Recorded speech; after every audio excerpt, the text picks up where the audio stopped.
आपकी एकाग्रता और कामना के कारण आपको सुख दिखाई देता है, अन्यथा नहीं। प्रभु यद्यपि मृषा, बहुत झूठा सुख है, पर सत्य भास है, सत्य लग रहा है।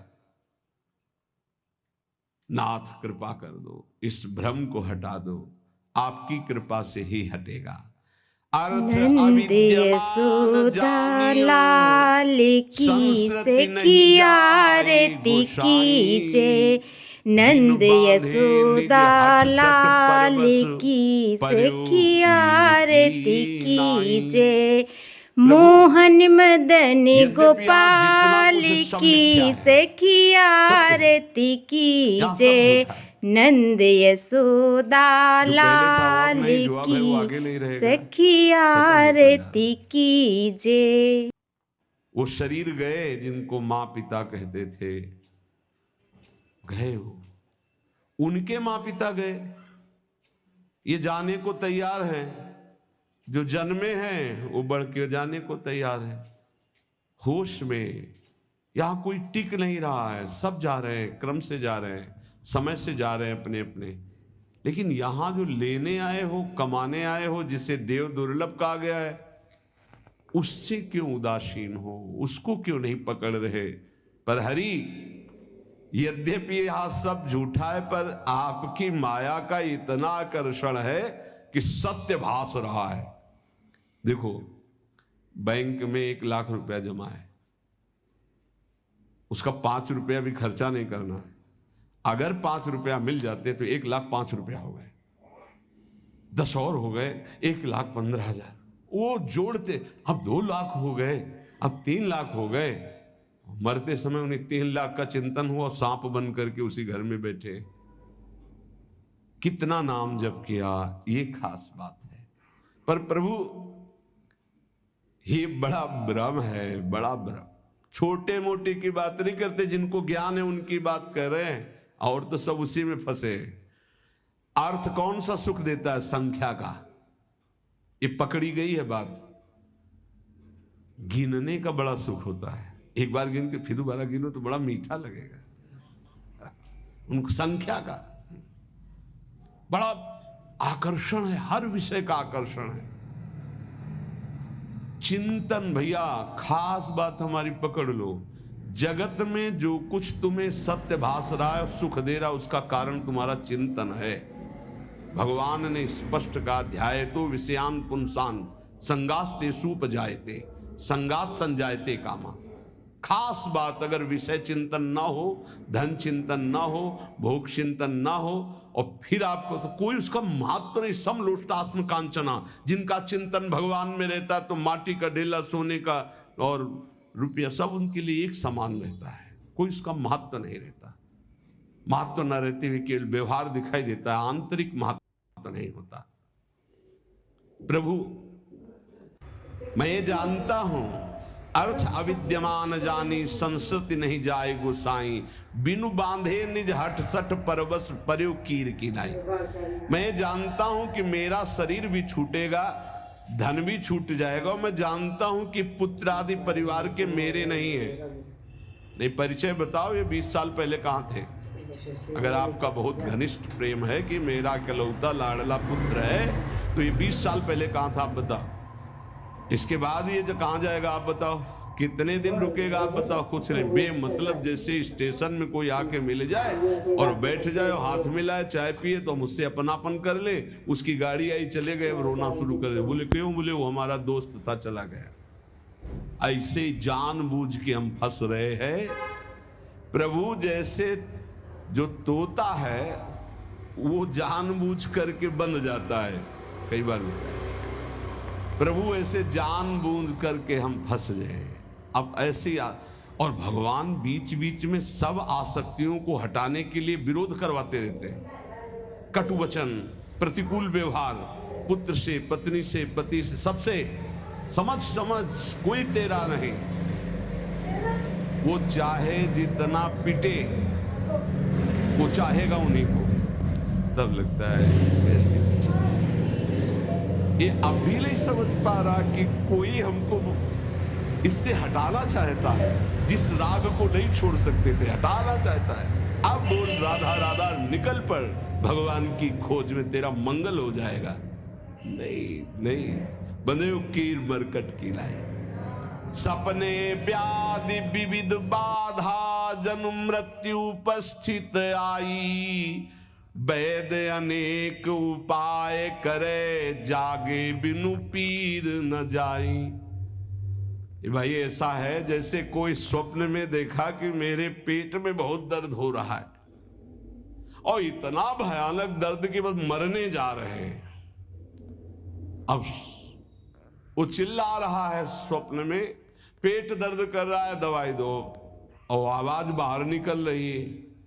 अब बाहर से बड़े बड़े वैद्य बुला करके उसको दवाई पेट में लगाई जाए तो क्या उसका दुख दूर होगा? विचार करके बताना। बोले नहीं, वैद्य अनेक उपाय करे, जागे बिनु पीर। उसको दवाई की जरूरत नहीं। बोले जरूरत क्या, उसे जगा देने की जरूरत। अब ना पेट में दर्द है, ना मृत्यु जैसा कष्ट है, कुछ नहीं। थोड़ी देर स्वप्न का नशा रहता है जागने के बाद भी, अच्छा या बुरा का। ऐसे ही ब्रह्मबोध होने के बाद भी, तभी कहा गया ब्रह्मबोध होने के बाद भी बिल्कुल वैसे ही जैसे साधन पद्धति में रहे वैसे रहना, क्योंकि स्वाप्निक संसार का प्रभाव काफी देर रहता है। जब ब्रह्मबोध स्थिति लंबे समय तक, तब वो स्थिति, जैसे आप जग गए, लगा स्वप्न है लेकिन उसका प्रभाव रहेगा। अच्छा स्वप्न है, स्वप्न में आपकी माँ आई है तो आंसू चलने लगेंगे। बुरा स्वप्न है तो भय लगेगा। हम तो ये कह रहे गोस्वामी जी महाराज कि स्वप्न में देखा इतना बड़ा व्याधि पैदा हो गई कि मृत्यु जनित कष्ट हो रहा है, वैद्य बुला के दवा करवा, उसको कोई फायदा मिलेगा? बोले नहीं। फायदा कैसे मिलेगा? बोले जगा दे बस, न रोग है न कोई पीड़ा है, पीड़ा पूरी महसूस होती। ऐसे ही श्रुति गुरु साधु समृति सम्मत यह, दृश्य असत दुखकारी, तेहि बिनु तजे भजे बिनु रघुपति, विपति सके कोटारी। ऐसे ही ये जो तुम जागृत में देख रहे हो मायाकृत स्वप्न है, मोह निशा सब सोवनिहारा, देखे स्वप्न अनेक प्रकारा। तो बोले वो वैद्य कौन है?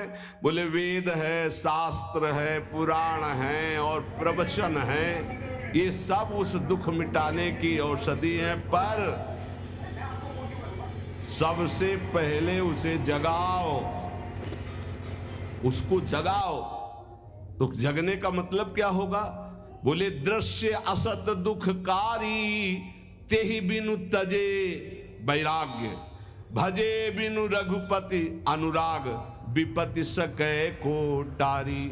संसार से वैराग्य और प्रभु से अनुराग हुए बिना ये भारी दुख परंपरा, पुनरपि जननम पुनरपि मरणम पुनरपि जननी जठरे शयनम, ये मिटने वाली नहीं। बहुपाय संसार तरन कहाँ, विमल गिरा श्रुति गावे, तुलसीदास मैं मोर गए बिनु, जीव सुख कबहू न पावे। मैं और मोर तोर तय माया, जब तक मैं मोर तय तोर नहीं जाएगा तब तक कभी सुख की अनुभूति नहीं होगी। ये ऐसा भ्रम फैल गया मैं मोर तय तोर का कि नाम में रति ही नहीं होती। तो पहला लक्षण उपाय है, संसार के जितने भोग हैं सब असत हैं। ये जादू के द्वारा रचे हुए हैं। जादू के द्वारा जब सामान रची जाती है तो होती नहीं है, केवल दिखाई देती है। आप छुओगे तो आपको दिखाई देगी, लेकिन आप उसका भोग नहीं कर सकते, उसमें है ही नहीं कुछ। वो केवल रचना तुम्हारे नेत्रों को मंत्र शक्ति से बांध करके संकल्प के द्वारा की गई। तो ये संकल्प के द्वारा रचना हुई भाई पूरी सृष्टि की। एको हम बहुश्यामा, यहां केवल परमात्म तत्व और वो दिखाई नहीं दे रहा, हमें भोग तत्व दिखाई दे रहा है, रसेंद्रिय का, नाना प्रकार की इंद्रियों का भोग। ये बहुत बड़ा स्वप्न है, बड़ा दीर्घ स्वप्न है। इसको जगाने के लिए संत महात्मा गुरुदेव ये कृपा प्रसाद कर रहे हैं। और जब जग जाओगे तब तुम्हें कोई रोक नहीं पाएगा भगवत प्राप्ति के लिए, क्योंकि पता चल जाएगा झूठा है।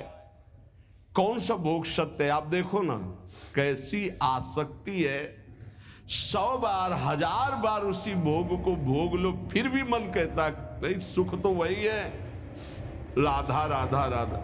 ये तो कल्याण के लिए है, सुख वहां है। ये स्वाप्निक जो सत्य भाव स्वाप्निक बैठ गया है, ये सत्य बैठ गया है।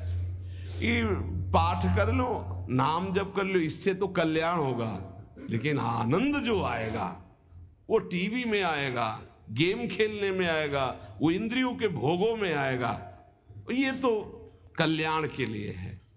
और ये पता लिए कि आनंद है तो भगवान में, और दुख है तो दुखालयम शाश्वतम संस। बड़ा विचित्र माया का जाल बिछा हुआ है, जिसने उन्हें बिछाया है वही तुम्हें निकालने के लिए कृपा भी कर रहे, सत्संग मिल रहा है। पहला है नाम जप, बैठा लो। भक्ति का पहला लक्षण है अव्यावृत भजनात्, अखंड भजन, निरंतर भजन। भजन नहीं है तो भक्ति की पहली सीढ़ी ही नहीं तुम्हारे, तो फिर महल पर कैसे पहुंच जाओगे? पहला लक्षण राधा राधा राधा राधा, खूब नाम जप। दूसरा लक्षण, उस भक्त की जिह्वा से कभी भी किसी की निंदा नहीं निकल सकती। इनको अपने जीवन में स्वाध्याय के रूप में रखकर आचरण में उतारना चाहिए। कभी भूल कर किसी की निंदा मत करो, नहीं आपका भजन करने का भाव नष्ट हो जाएगा और भजन नष्ट हो जाएगा। तीसरा, चाहे जितनी अच्छी वस्तु आ जाए, चाहे जितना बड़ा मित्र आ जाए, या कोई भी सांसारिक पद प्रतिष्ठा, कभी हर्षित मत होना। हर्षित होगे तो भगवान का भजन छूट जाएगा। हर्ष मत करना। ये हर्ष द्वंद्व के अंदर आता है, हर्ष और शोक। बढ़िया कोई गाड़ी आई, कोई सामग्री आई, कोई हर्षित हो गए तो अगला लिखा है फिर आपको शोकित होना पड़े। हर्ष और शोक दोनों भजन को छीन लेते हैं, भजन नहीं होने देते। भगवान की माया के द्वारा प्रेरित होकर के जब आप नाम जप करेंगे, किसी की निंदा नहीं करेंगे, तो आपके सामने ऐसे पदार्थ, वस्तु, व्यक्ति, ऐसे पद आएंगे कि आपको हर्षित कर दे। हर्षित मत होना। प्रसन्न होना, आनंदित होना ये प्रभु से होता है, माया के द्वारा हर्ष होता है।